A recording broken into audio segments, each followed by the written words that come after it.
पाकिस्तान की फतेह मिसाइल्स को तो हमने सारी फाड़ दी थी, लेकिन अब पाकिस्तान बदला लेना चाहता है। ये फतेह 4 मिसाइल को बनाना चाहते हैं और भारत के आकाश एयर डिफेंस सिस्टम को चकमा देने की एक नई रणनीति अपना रहे हैं। आखिरकार क्या है ये पूरी स्ट्रैटेजी इनकी, मैं आपको आगे इस वीडियो में बताऊंगा। यूक्रेन से सीख लेकर भारत ने एंटी ड्रोन कोप केजेस तो बना लिए, लेकिन अब हम हमारे टैंक्स के साथ साथ आप जानकर शॉक रह जाओगे, हमारे पिनाका रॉकेट लॉन्चर सिस्टम में भी डिप्लॉय करना स्टार्ट करते हैं। आखिरकार क्यों, वो भी मैं आपको आगे इस वीडियो में बताऊंगा। तेजस MK2 तो पूरी तरह से अनबीटेबल ही बनता जा रहा है।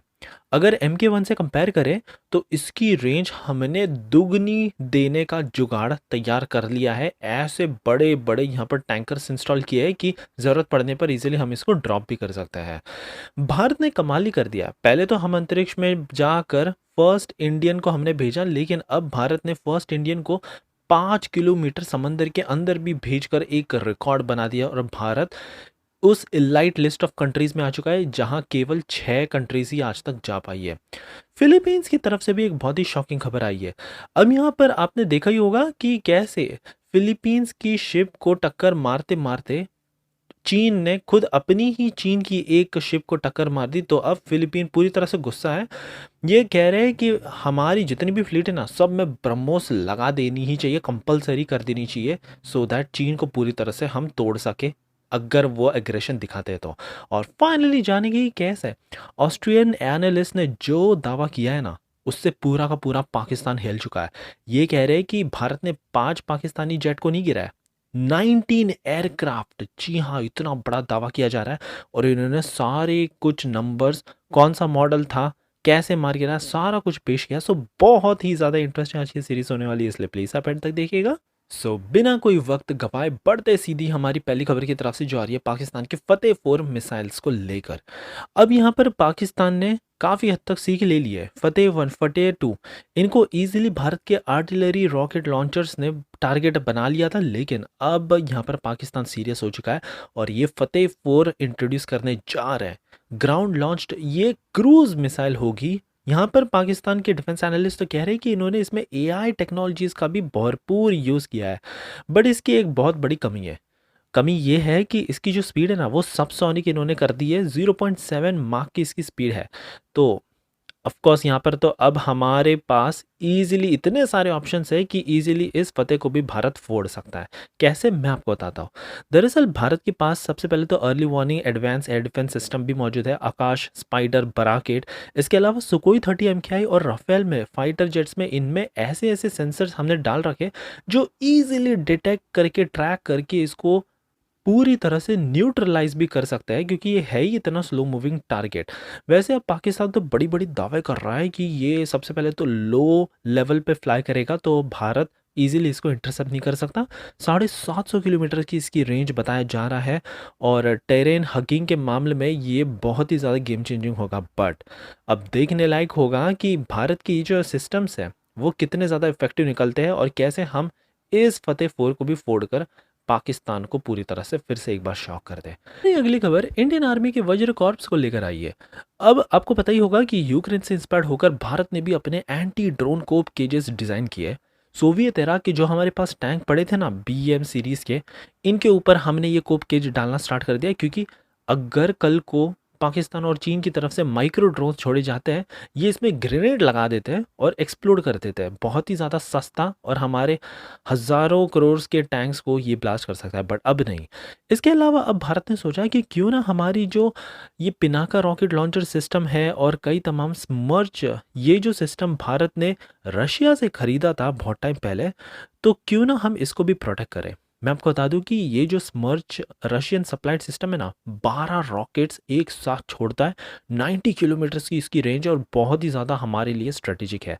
तो वहीं दूसरी तरफ पिनाका, इसका भी जो हमारे पास MK1 है, 45 किलोमीटर की रेंज है और जो गाइडेड वर्जन है वो 90 किलोमीटर्स, तो रशिया के बराबरी का ही है। बट आगे जो आने वाला है ना, 300 किलोमीटर्स की इसकी रेंज है। तो ऑफकोर्स इन सभी सिस्टम्स को बचाना हमारी टॉप प्रायोरिटी होनी चाहिए और इसीलिए एंटी ड्रोन कोप केजेस हम इस पर भी इंस्टॉल करना स्टार्ट कर देंगे। तेजस MK2 की तरफ से एक बहुत बड़ी अपडेट आई है। जब तेजस MK1 भारत ने निकाला था, बहुत सारे देश इसलिए भी इसको खरीदना नहीं चाहते थे क्योंकि इसकी रेंज बहुत ज़्यादा कम थी। तो बस अब नहीं, अब भारत ने तेजस MK2 की रेंज ऑलमोस्ट डबल कर दी है, क्योंकि इसमें ऑलमोस्ट हमने 3 टैंक्स डाल दिए। एक है 1300 लीटर का सुपरसोनिक ड्रॉप टैंक, फिर दो हमने एक पैर डाले हैं 1800 लीटर्स के पिंच्ड वेस्ट ड्रॉप टैंक्स, और इसी से इसकी कैपेसिटी बहुत ही ज़्यादा इंक्रीज हो जाती है। बताया जा रहा है कि रेंज ऑलमोस्ट डबल हो चुकी है, एक 1000 किलोमीटर्स की रेडियस में कहीं पर भी जा सकता है। और अगर कंटिन्यूस इसको कहीं जाना है तो 2500 से लेके 3000 किलोमीटर्स तक भी इनफैक्ट ये जाने की कैपेबिलिटी रखता है, क्योंकि F414 जो इंजन इस पर लगाया जाएगा बहुत ही ज़्यादा फ्यूल एफिशिएंट है। और ऐसे में भारत के पास एक बहुत ही ज़्यादा स्ट्रेटेजिक अनबीटेबल ये एयरक्राफ्ट तैयार हो चुका है। हमारी अगली खबर भारत के एक्वानॉट्स की तरफ से आ रही है। अब भारत ने तो रिकॉर्ड कर दिया इंटरनेशनल स्पेस स्टेशन में पहले भारतीय शुभांशु शुक्ला जी को भेजकर, तो वहीं दूसरी तरफ एक और रिकॉर्ड हमने तैयार कर दिया है। समंदर के 5 किलोमीटर गहराई में जाकर फर्स्ट ऑफ इट्स काइंड ऐसा रिकॉर्ड बनाया। दरअसल भारत ने एक पार्टनरशिप की थी फ्रांस के साथ। सक्सेसफुली एक ऐसा पूरा सिस्टम हमने डिज़ाइन और तैयार किया था नॉटाइल नाम का, कि ये समंदर में 5 किलोमीटर गहराई तक इजीली जा सकता है 3 लोगों को लेकर। वैसे तो इसको डिज़ाइन किया था 6 किलोमीटर की गहराई तक जाने के लिए, लेकिन 5 तक ही गए हम सेफ्टी रीजंस के चलते। और ये जो काम है ना, कोई दूसरा देश जल्दी नहीं कर पाता। आज की तारीख में केवल 6 कंट्रीज ही इसको कर पाए हैं डीप सी मिशंस। भारत भी उन एलाइड कंट्रीज की लिस्ट में शामिल हो चुका है। आप जानकर शॉक रह जाओगे, 80% ओशन तो आज तक कभी किसी देश ने एक्सप्लोर ही नहीं किया है। तो सोच कर देखिए कितने ज़्यादा सीक्रेट्स यहाँ पर छुपे हुए हैं। फाइनली हमारी आखिरी खबर ऑस्ट्रियन एनालिस्ट की तरफ से आ रही है। एक बहुत ही ज़्यादा शॉकिंग क्लेम इन्होंने कर दिया है। भारत ने तो वैसे बोला था कि 5 पाकिस्तान के फाइटर जेट्स को हमने मार गिराया, लेकिन ऑस्ट्रिया तो कह रहा है कि नहीं नहीं, भारत ने 5 नहीं, भारत ने 19 पाकिस्तानी एयरक्राफ्ट को डैमेज कर दिया। और इन्होंने सारा कुछ गिना भी दिया। ये बहुत ही शॉकिंग लगा।